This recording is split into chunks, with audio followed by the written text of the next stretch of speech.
Hello दोस्त hello दोस्तों। गुप्त साम्राज्य का यह सेकंड पार्ट होगा जो कि आगामी आने वाले बीपीएससी के लिए बहुत ही इम्पोर्टेंट होगा। तो चलिए शुरू करते हैं यह सेकंड पार्ट।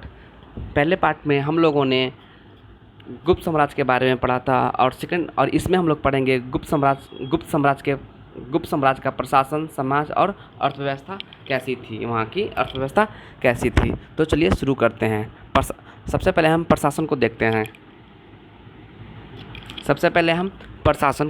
यहाँ का प्रशासन व्यवस्था कैसा था। राजा दैवीय अधिकार रखता था। मतलब गुप्त साम्राज्य के शासक का कहना था कि देवताओं ने ही हमें भेजा है यहाँ शासन करने के लिए, अतः वह खुद को दैवीय अधिकार मानते थे। मौर्य के शासन के समान जो यहाँ का शासन था वह केंद्रित नहीं था, परंतु यहाँ पर राजा का महत्व विशेष था।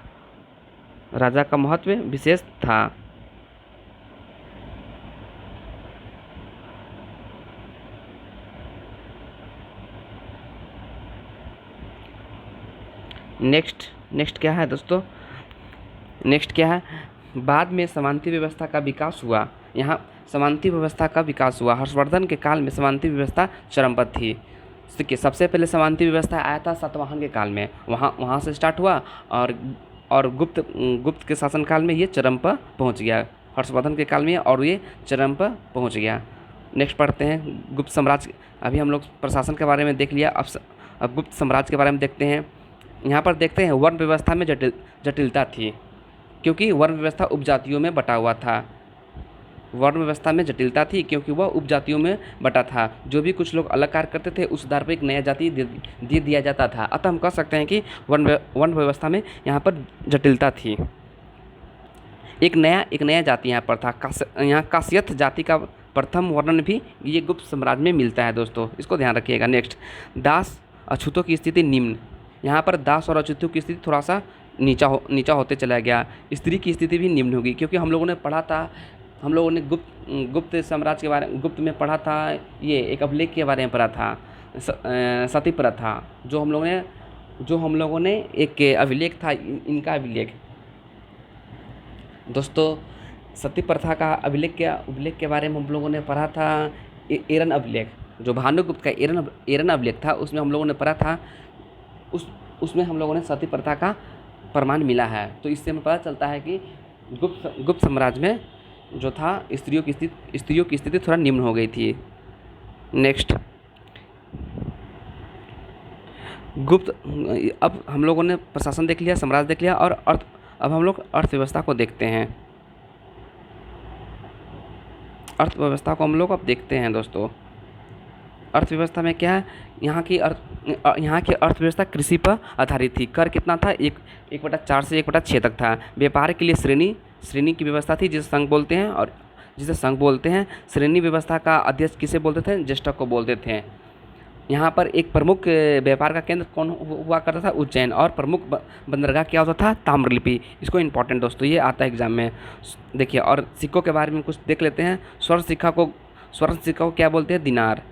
चांदी के सिक्का को रुपया बोलते हैं। और भूमि दान का विस्तार गुप्त काल में हुआ था। शुरुआत कहाँ से हुआ था?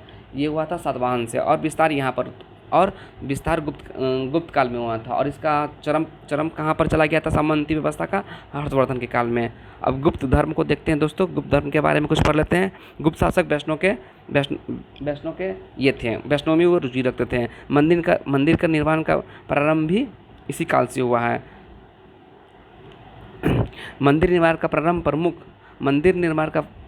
प्रमुख मंदिर देवगढ़ झांसी का मंदिर है, जिसमें दशावतार मंदिर बनी हुई है, जिसमें विष्णु देवता से संबंधित है। विष्णु के दशावतार में वराह अवतार सबसे प्रमुख प्रचलित है। जो विष्णु का 10वां अवतार है, उसमें वराह अवतार सबसे प्रचलित है दोस्तों।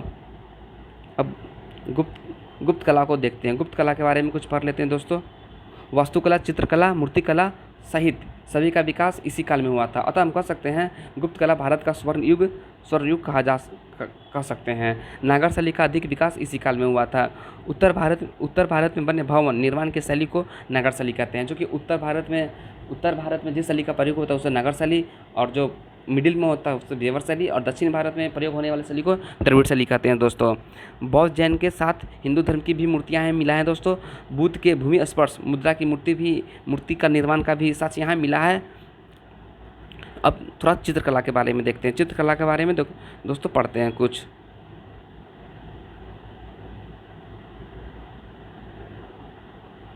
अजंता एवं बाघ गुफा में चित्रकारी का विकास इसी काल में हुआ है।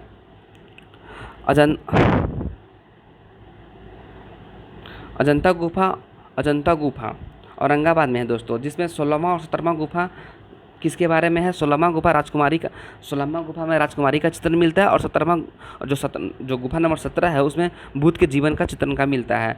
एक है बाघ गुफा जो कि हमारा MP यानी मध्य प्रदेश में है। इस गुफा में लोक जीवन का चित्रण है।